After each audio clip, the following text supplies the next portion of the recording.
우리가 마가복음 1장 뒷부분 좀 건너뛰었죠? 근데 예전에 그 부분 함께 말씀을 살펴보았던 기억 나십니까? 주일 오후 예배 시간이었는데 예수님께서 정말 바쁘신 하루 일과를 보내신 이후에 한적한 곳에 나아가 기도하셨다. 1장 마지막에 있는 일들을 보면서 우리도 그렇게 경건생활 하자. 하나님의 아들이신 예수님조차도 병을 고치시고 가르치시고 정말 피곤했을 텐데 그런 일들 다 하시고 새벽 미명에 일어나셔서 한적한 곳에 나아갔다라는 것을 함께 살펴보았습니다. 기억나세요? 예. 우리가 1장 그 뒷부분은 그때 다루었던 함께 보았던 말씀으로 기억을 좀 했으면 좋겠고요. 오늘 2장에서 예수님께서 중풍병자를 고치시죠. 근데 중풍병자는 아무것도 한 게 없어요. 그 중풍병자를 데려온 사람들의 믿음을 보시고 고치셨는데 고치실 때 그냥 내가 병을 낫게 하겠다, 일어나 걸어가라 이런 차원이 아니고 내 죄를 사하였다라고 말씀하셨죠.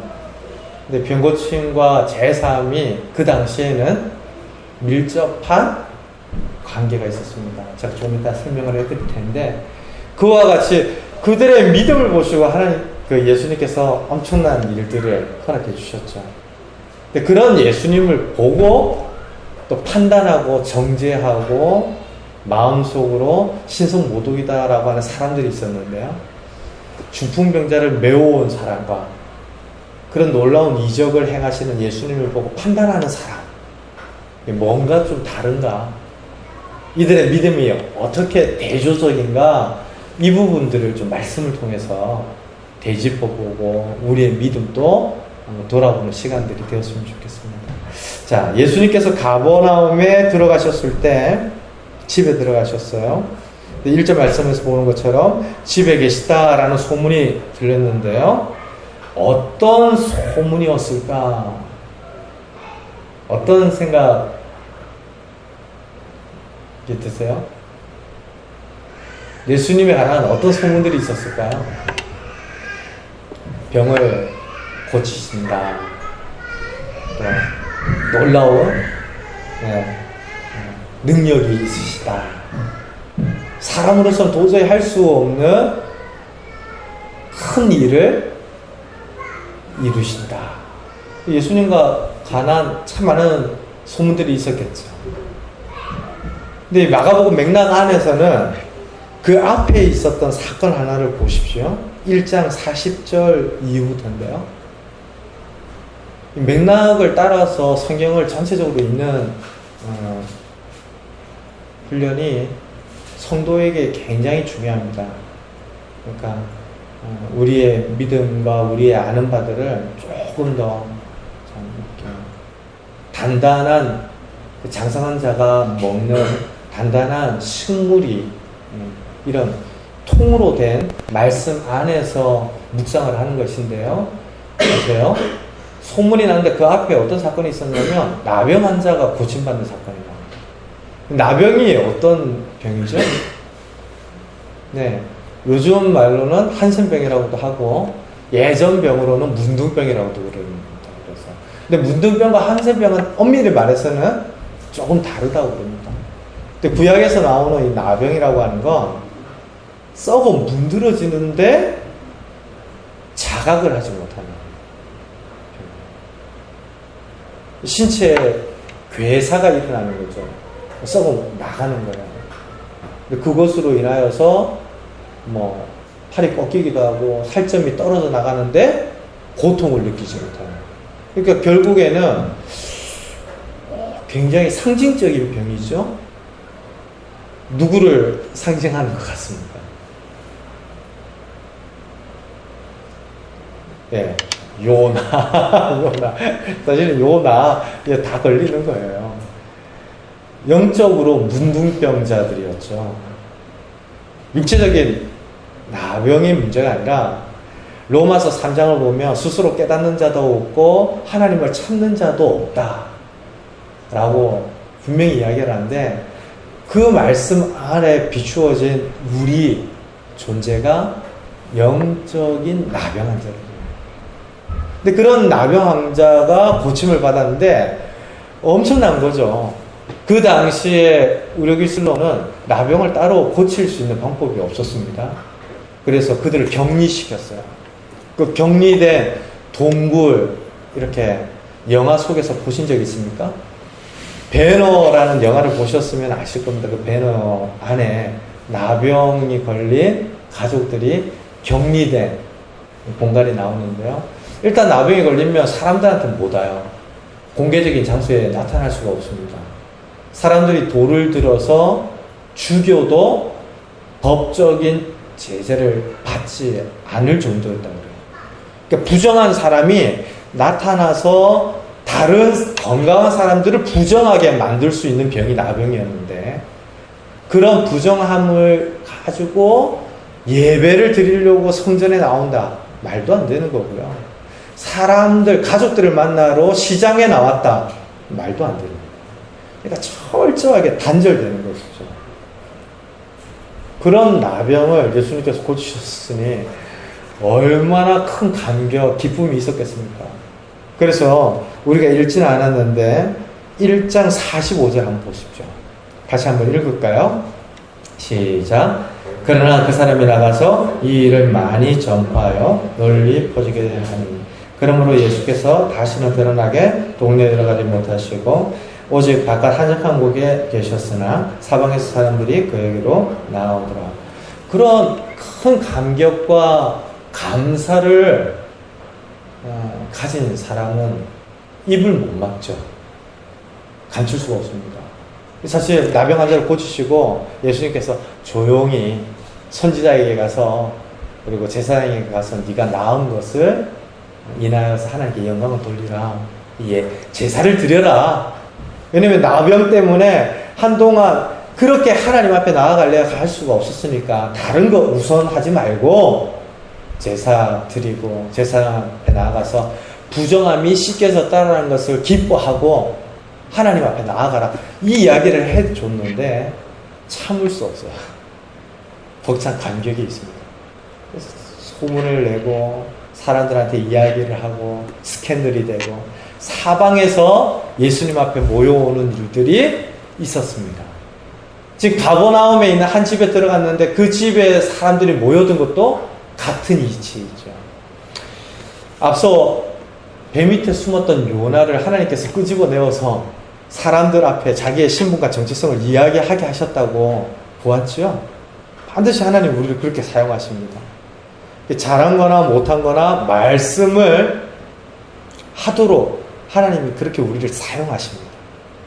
그래서 우리 삶의 모든 순간마다 예수님이 행하신 일이 무엇인지, 하나님이 어떤 일을 행하셨는지를 말하도록 하는 증인의 사명이 우리에게 있는데요.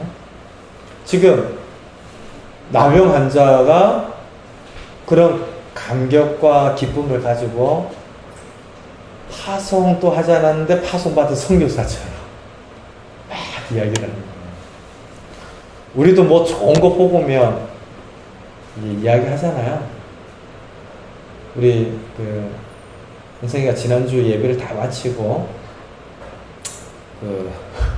우리 조소 집사님 가족이랑 야구장에 갔다 온 것 같아요. 근데 뭐 갔다 오자마자 야구에서 뭐 NC가 이겼다 이런 이야기는 안 하고, 야, 김윤정을 바로 앞에서 봤다고. 김윤정을 바로 눈앞에서 봤다고. 너무 감격스러운 거예요. 네. 그 전에도 한번 야구장에 김윤정 선수가 아니죠. 치어리더를 보고 싶어가지고 할아버지랑 다 해서 뭐 야구장에 갔다가 지갑 잃어버리고 굉장히 안 좋은 기억으로 남아있었는데, 이번에 바로 눈앞에서 보고 오니까 기쁜 거죠. 근데 이게 뭐 원성이만의 이야기가 아니라 좋은 것을 경험하고 맛보거나 뭐 이렇게 누리면 바로 지금 나병 환자가 그런 거죠. 우리도 사실은 영적인 나병에서 고침을 받았다, 이런 감사와 기쁨을 가지고 한 주를 시작하면 사실은 어떤 스캔들이 나도 나는 거예요. 나야만 하는 거죠. 어떻게 그걸 감출 수 있겠습니까? 그래서 사람들이 많이 모여들었는데요. 어떤 문제가 이제 생겨나죠. 너무 많이 모여서 들어갈 공간이 없었습니다. 그럴 때 이제 중풍병자가 나오는데, 중풍병자가 의미하는 바가 뭘까요? 마음대로 자기 원하는 대로 못 움직이죠. 마음에 소원은 있어도 그 소원대로 행할 수 없는 존재가 중풍병자예요. 그런 사람들이 주변에 많죠. 참 저 사람이 교회 왔으면 좋겠는데, 저분이 신앙생활 했으면 좋겠는데, 근데 제 발걸음으로는 오기가 힘들어 보이는 분들이 있으시죠. 그 사람이 바로 중풍병자입니다. 이렇게 이야기를 하고 싶은 건 아니고 이 중풍병자를 그런 의미에서 한번 생각해 보자는 겁니다. 예수님의 소문이 나기 시작했어요. 예수님께로 오면 뭔가 딱 같은 희망의 빛이 있고 뭔가 생명줄이 있을 것 같은데, 지금 물에 빠진 사람들이 지푸라기라도 잡으려는 심정 안에서 보면 얼마나 간절하겠습니까? 그런 소문을 듣고도 못 움직이는, 올 수 없는 형편의 사람들이 있었다라는 건데요. 그 중풍병자를 누가 데려오죠? 친구들, 사람들이 데려옵니다. 오늘 마가복음에는 정확하게 친구들인지 모르겠어요. 그렇죠. 근데 예전에 어렸을 때는 중풍병자를 메워온 그의 친구들, 뭐 이렇게 저는 어렸을 때 배웠는데, 성경 그대로 보자면 사람들, 그러니까 중풍병자의 딱한 상황을 공감하는 사람들이죠. 옆집에 살았다거나 윗집에 살았다거나 이런 잘 몰라요. 다만 중풍병자의 형편을 이해하고 공감하면서 메워오는 사람들이 오늘 이 중풍병자를 데리고 예수님 앞으로 나온 겁니다. 앞서 움직일래 움직일 수 없는 사람들이 있다고 그랬는데, 그런 사람들을 공감하고 그런 사람들의 형편을 이해하고 헤아릴 줄 아는 성도들이 침상까지 짊어져서라도 인도해야겠다, 이런 고민들을 하게 되죠. 그렇죠? 근데 그렇게 데려왔는데 어떻습니까? 들어갈 데가 없네요. 문제가 생겼습니다. 예수님께로 향하고 예수님 앞으로 오면 아무 문제가 일어나지 않을 것 같은데 어떻습니까? 들어갈 곳이 없어요. 그리고 중풍병자를 데려온 사람들의 입장에서는 허탕을 친 겁니다. 뭔가 보기를 원하는 것 때문에 1시간 일찍 갔는데 표가 없어요. 들어갈 자리가 없어요. 그러면 망치는 거죠? 그런 경우 있으세요? 예전에 제가 가르쳤던 청년들 중에 꼭 연말이면 뭐죠? 갑자기 또 그 그룹 이름이 생각이 안 나네요. 브라운 아이즈가요? 예, 가창력 좋은 가수죠. 그 연말 콘서트에 꼭 하여튼 뭐 매년 연례 행사처럼 가는 친구가 있었어요. 근데 어떤 날은 표를 늦게 신청을 해가지고 못 구했다고 못 간다고 막 안타까웠는데, 그렇게 좋으냐? 아, 목사님 안 가봐서 몰라요. 막 그렇게 잘라버리는데 얼마나 답답하고 안타깝겠습니까? 지금 그보다 더한 거죠. 나병 환자도 예수님께서 고치셨습니다. 그리고 그 앞에 1장 마지막 부분을 보면 열병 걸린 베드로의 장모도 고치시고 수많은 사람들을 고치시고 귀신들을 내어 쫓으셨어요. 그런 소문이 파다하게 유대 지역에 퍼지면서 예수님을 어떻게 만나보려고 중풍병자 그 메워서 어디서부터 왔는지도 나타나 있지 않잖아요. 얼마나 걸어서 왔는지도 분명하지 않아요. 근데 그런 사람들이 예수님 앞에 나아가려고 했는데 자리가 없다. 참 답답한 거죠. 그럴 때 이들이 할 수 있는 선택이 뭘까요? 돌아간다거나 또 어떻게든 뭐 지하철 출퇴근 서울의 뭐 출퇴근 시간에 지하철 2호선을 타는 것 같은 비집고 전 창원에 와서 지하철이 없는 게 참 아쉽기도 하고 감사하기도 해요. 가끔 출퇴근 시간에 지하철을 탈 때면 그게 거의 뭐 사는 게 이런 건가 싶을 정도로 좀 우울해지거든요. 사람들이 그렇게 한 차에 막 삐죽고 들어가는데 정말 쉽지 않아요. 근데 지금 이들이 할 수 있는 선택이 그런 거겠죠. 또 하나는 뭘까요? 앞자리에 갈 수 있도록 돈을 내면서 누군가를 매수하려고 하거든요. 죄송해요. 너무 극단적인 상상을 말씀을 드려서. 근데 예전에 교회에서 사경회를 할 때 앞자리에 가야 목사님에게서 오는 그 은혜, 하나님께서 주시는 은혜를 받는다고 그 안내하시는 분에게 5,000원을 내는 성도도 있었다고 그래요. 좋은 자리를 안내해달라고. 말이 안 되는 건데 오죽하면 그랬겠나 싶습니다. 근데 중풍병자를 데려온 사람들이 할 수 있는 일들이 그런 일이었을 거예요. 그런데 어떻습니까?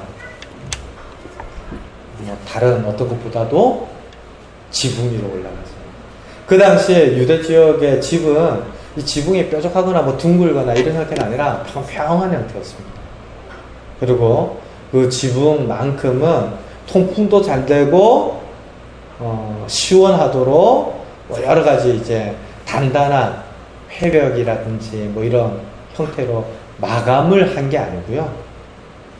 조금 뭐 이렇게 뜯고 해집고 그러면 얼마든지 그 지붕에서 뭔가 틈을 만들어낼 수 있는 형태의 건축이었다고 그래요. 이 중풍병자를 데려온 사람들이 그 위로 올라가서 천장을 뜯고 침상을 달아서 내리죠. 장애를 극복한 겁니다. 포기하지 않는 겁니다. 문제가 있는데 그 문제를 뚫고 지나가는 것이죠. 우리가 예수님께로 나아오고 예수님의 도를 들으려고 할 때에도 방해물들 참 많습니다. 장애물들이 참 많아요. 근데 우리 쉽게 그럴 때 포기하는 경우들이 있어요. 신앙생활도 그렇거니와 어떤 내 삶 가운데 일어나는 일들에 대해서 쉽게 이건 안 되는가 보다 내려놓을 수가 있는데 이 중풍병자를 데려온 사람들의 믿음 안에 참 귀한 모습이 나타나 있는 겁니다. 제가 앞으로도 종종 이런 이야기를 드리겠는데요. 간절하다라고 하는 것 자체가 믿음은 아닙니다. 그러나 믿음 안에는 간절함이 담겨져 있습니다. 누가 절박하다, 그 절박함 자체가 믿음은 아닙니다. 만약 그렇다면 어제 저녁에 모든 재산을 탕진하고 마지막 카드장을 당기고 있는 도박하는 분만큼 절박한 사람이 있을 수 있겠습니까? 없겠죠. 그러니까 그 절박함 자체가 믿음은 아니에요. 그러나 믿음 안에는 절박함이 담겨져 있습니다. 이 중풍병자를 데려왔던 사람들 안에 나타난 믿음의 모습이 그런 거죠. 예수님이 병을 고쳐주시는데 뭐라고 말씀하십니까? 5절 보십시오. 우리 같이 한번 읽을까요? 예수께서 그들의 믿음을 보시고 중풍병자에게 이르시되 그들의 믿음을 보셨습니다. 이게 참 중요한 부분입니다. 복음서에는요, 그들의 믿음을 보았다라고 하는 표현들이 자주 등장하고, 믿음이 적은 자들아 너희가 어찌하여 이와 같이 행하느냐, 이런 책망들도 자주 나타납니다. 믿음이 크고 적다, 뭐 이런 표현이 잘 안 어울릴 것 같잖아요. 믿음은 하나님께서 주시는 것이고 우리는 하나님의 선물로 그 믿음을 인하여 예수님을 알게 된 것인데, 뭐 큰 믿음, 작은 믿음 그러면 하나님께서 누구에게는 큰 믿음 주시고 누군가에게는 작은 믿음 주셨나? 뭐 이런 생각들을 하게 되잖아요. 근데 그런 것이 아니라 하나님께서 우리들에게 믿음을 분명히 주셨는데, 하나님께서 주신 믿음에 반응하는 뭐예요? 우리의 행함도 있죠. 근데 그 행함과 하나님이 우리에게 허락해 주신 믿음이라는 것과 함께 가야 온전한 믿음이잖아요.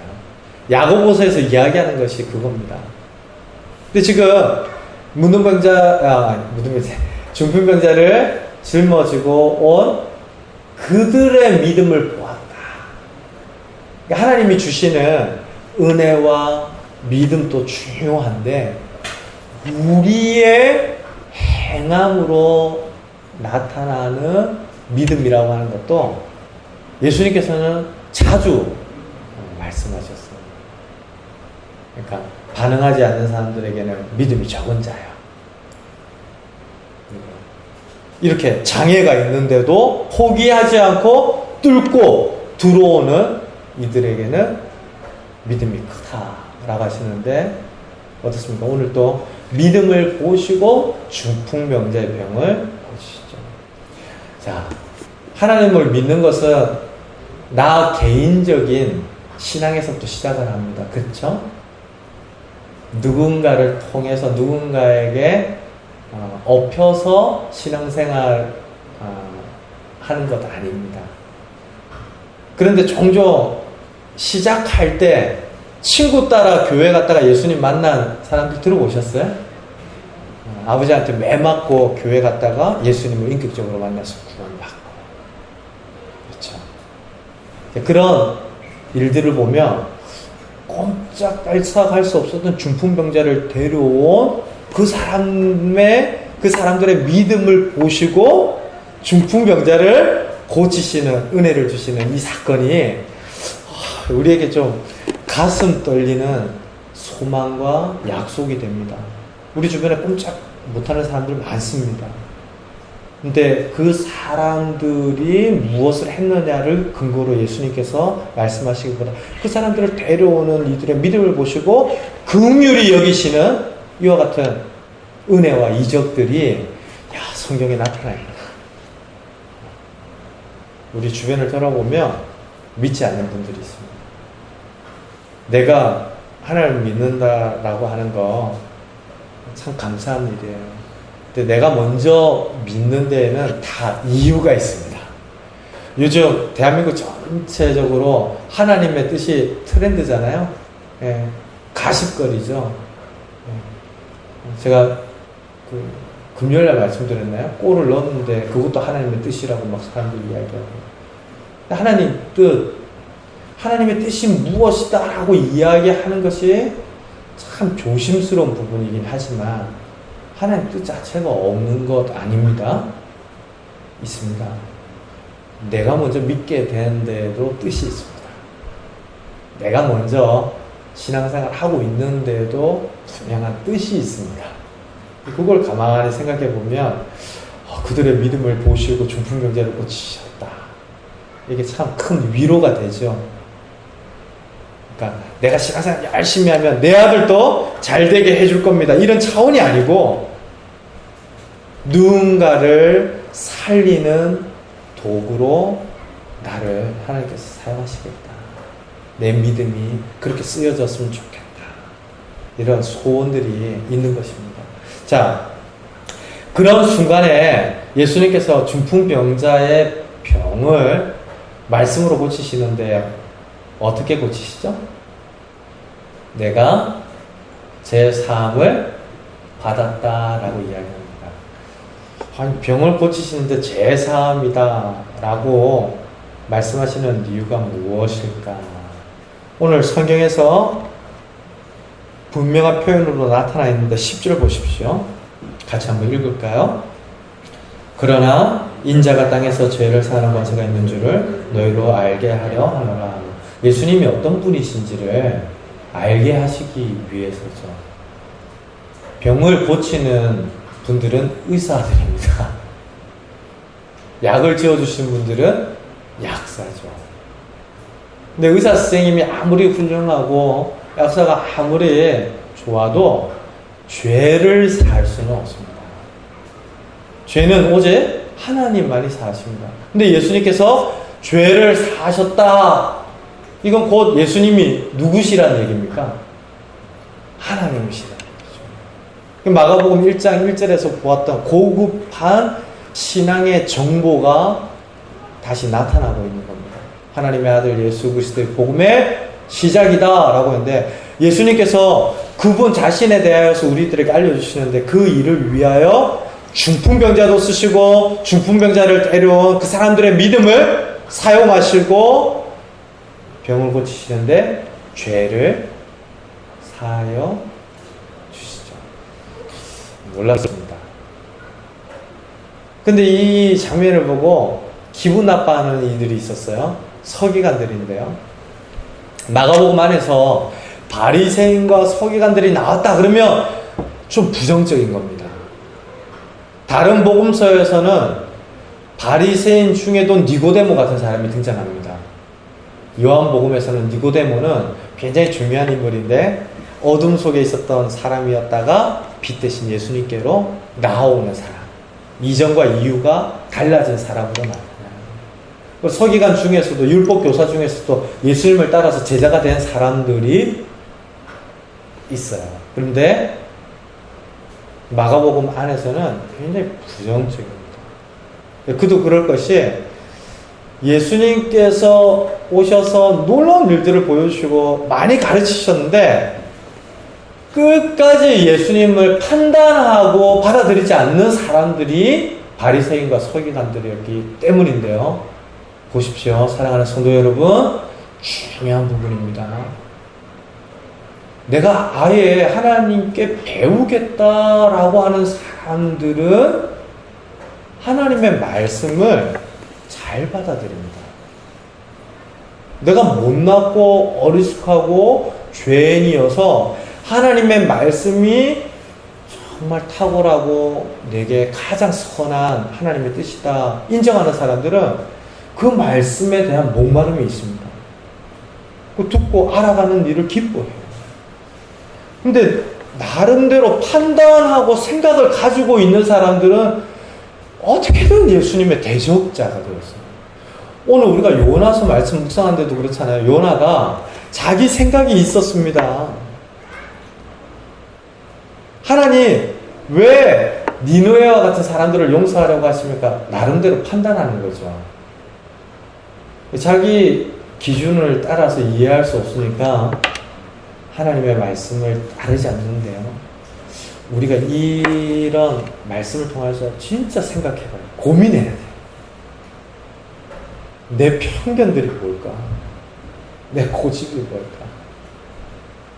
내가 행여 잘못 보고 있는 기준들은 없을까? 제가 주중에 저기 도계체육공원에서 명곡도서관을 가는데 그 길 아세요? 뭐 다른 지역에 사시는 분들은 모르시지만 한번 그 길을 갔다 와보신 분들은 아실 겁니다. 그 왜 차 양쪽으로 주차하고 이쪽은 주택가이고 한쪽에 이런 중앙 분리대를 잘 이렇게 심어놨어요. 그래서 제가 도서관에 급히 가서 이제 뭐 말씀 준비하고 돌아와야지 생각하고 가고 있는데 이 차가 거꾸로 오는 거예요. 역주행을 하는 거예요. 제가 너무 황당해가지고 아니 그 긴 길을 역주행을 해서 저쪽으로 막 달려오는데 속도도 안 줄여요. 그래서 제가 누굽니까? 목사잖아요. 그래서 속도를 줄이고 한쪽으로 싹 비껴서 차를 잡아 세웠습니다. 창문을 내리고 지금 역주행 중이십니다. 잘못 길을 오시는 겁니다. 라고 했더니 그쪽에서 창문을 열는데 아주머님이 무슨 소리 하는 거냐고, 여기 일방통행이라고, 아저씨가 잘못한 거라고. 예? 제가 왜 아저씨예요 이러고 싶었지만 지금 대화의 본질이 그게 아니고, 아니 역주행 맞습니다. 이게 일방통행 아닙니다. 그러니까 딱 그분이 하시는 말이 인상적이어서 제가 주중에 잊을 수가 없습니다. 내가 도계동에서 지금 10몇 년을 살았는데 아저씨 그런 이야기를 하시더라고요. 그러니까 자기가 10몇 년 동안 그렇게 역주행을 했다는 얘기잖아요. 예? 10몇 년 동안 역주행을 했다는 얘기예요. 아무리 봐도 일방통행이 아니에요. 제가 왔다 갔다 하는 길 아실 거예요, 아마. 그 체육공원 앞쪽으로. 야, 그래서 제가 도서관에 가면서 계속 생각을 하는 게, 아니, 10몇 년 동안 그렇게 달려왔다고 맞다라는 사실을 보장하지는 않습니다. 10몇 년 동안 역주행을 한 것일 수도 있어요. 내가 혹시 그렇게 먼저 살았고 또 오래 살았기 때문에 틀림없다라고 딱 붙들고 있는, 그래서 차와 딱 마주치는 상황인데도 내가 10몇 년 동안 이렇게 역주행을 해왔다고가 아니라 살았는데 왜 모르겠냐, 아저씨가 잘못된 거라고 할 수 있는 그런 일은 뭐가 없을까? 그러니까 몇 가지가 생각이 났어요. 예전에 청년 사역을 할 때 청년들이 목사님 그거는 좀 이렇게 해주셨으면 좋겠습니다 라고 했던 몇 가지 이야기들이 있는데요, 제가 절대로 양보 안 했던 것이 있습니다. 저 뭐 시험 기간이라고 빠지거나 먼저 가거나 하는 거 절대로 안 봐줬거든요. 근데 가만 생각하니까 그 시험 기간에 뭐 먼저 보내고 뭐 이런 차원이 아니고요, 제가 말을 다 못해서 그렇지 제가 가지고 있는 생각과 편견 안에서 붙들고 있는 억측들이 있더라고요. 그런 거 한번 스스로 돌아봐야 합니다. 서로가 서로 그런 것들을 이야기하기 시작하면 가까운 부부도 반드시 싸우고야 말죠. 예. 우리는 하나님께 말씀 듣기를 좋아해도 사람에게 이야기 듣는 거 별로 안 좋아해요. 스스로 말씀 안에서 한번 돌아보아야 하는데, 내가 그렇게 오랫동안 붙들고 있는 생각 때문에 오히려 받아들이지 못하는 하나님의 교훈이 뭘까? 내 삶에 바라신 하나님의 소원들이 뭘까? 묵상이 필요하다는 거예요. 이 옆에서 중풍병자가 일어나서 나음을 입고 수많은 사람들이 예수님의 도를 들으면서 기뻐하고 그런데 판단하잖아요. 야, 자기가 뭐라고 하나님만의 죄를 사하시는데 자기가 죄를 사해? 신성모독이다. 그런데 예수님은 하나님의 아들이십니다. 얼마든지 죄 사하시는 권세가 있으시죠. 그리고 그것을 가르쳐 주시기 위해서 일어나 걸어라 라고 하실 수 있는데도 죄 사하셔서 중풍병자를 고쳐주셨어요. 그런데도 그런 예수님을 판단하는 사람들이 있었습니다. 오늘날에도 교회 많이 판단됩니다. 성도 많이 판단되어집니다. 근데 예수님께서 변호하시는 성도를 판단하셔서 여러분들 이기실 수 있으시겠습니까? 누구든지 예수 그리스도 안에 있으면 결코 뭐가 없다고요? 정죄함이 없는. 그러니까 성도가 성도를 판단하는 일도 굉장히 기가 막힌 일이죠. 예수님을 상대로 승소하겠다고 소송을 제기하는 거예요. 교회 아무리 비방받고 지탄을 받아도 소망이 교회인 것이 틀림없다고 우리가 믿는 까닭은 그런 잘하는 중에도 우리는 우리 삶의 형편들을 통하여 쓰임받고 못하는 중에도 하나님께 쓰여지는데 그것이 교회의 존재 이유고 방식이죠. 막 손가락질 당해도 교회는 교회에 할 일을 하고 있는 사람이에요. 비방을 받을 일을 해도 좋다가 아니라 그런 중에도 우리가 소망이 교회에 있다라고 확신할 수 있는 이유가 예수님께서 교회의 머리 되시기 때문입니다. 근데 우리가 어떻게 그 교회를 판단하고 안 된다 안 된다 그럴 수 있습니까? 뭐 모르는 세상 사람들은 그런다 해도 우리 그 사람 교회 성도들은 절대로 앞으로는 어떤 경우에도 안타깝죠. 많이 어렵습니다. 저도 좋은 이야기가 나오지 못하는 경우들이 있어요. 근데 교회의 본질에 생각하면서 예수님께서 그렇게 막으시고 보호하시고 지키시는데 소망이다. 그거 우리 붙들어야 합니다. 근데 지금 그런 예수님 판단하고 예수님을 따르는 이들을 정죄하면서 야 뭐냐 참남하다 이야기를 하는데요. 안타깝죠. 어리석은 자들입니다. 많은 사람들이 소문을 듣고 예수님께로 모여들었습니다. 고침받고 돌아갔어요. 예수님의 도를 통하여서 복음을 듣고 예수님을 주로 시인하면서 제자가 되는 사람들이 늘어나고 있었습니다. 그런데 끝까지 판단하고 정죄하면서 결국 예수님이 누구신가를 깨닫지 못하는 이들이 그 현장에도 같이 있었다. 모임 중에도 같이 있었다라는 것을 생각해 보면 믿음이라 예수님을 판단하고 예수님의 말씀을 치사 선택하고 예수님을 비방하고 대적하는 것이 아니라 따르는 것이구나. 장애와 걸림을 만나더라도 포기하지 않고 은혜의 보좌로 나아가는 것입니다. 간절함과 절박함이 믿음은 아니지만 우리 믿음 가운데도 그런 사모함과 절박함이 있어야겠구나. 그런 믿음, 우리 믿음을 되돌아보게 되는 것입니다.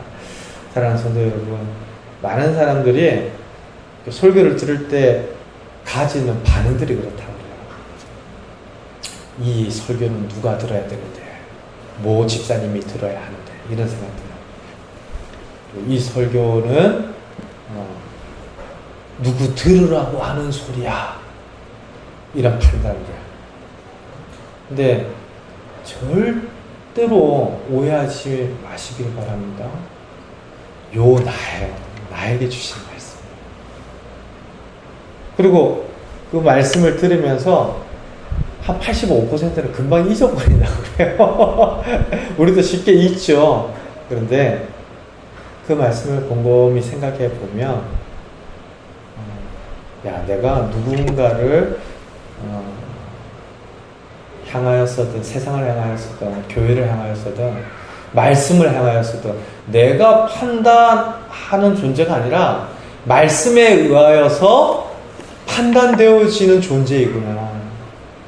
내가 치사 선택을 하는 존재가 아니라 말씀에 의하여서 빚어지는 존재이구나. 그렇죠. 그걸 기억을 해야 해요. 그래야 우리 믿음이 바른 믿음으로 나아갈 수 있습니다.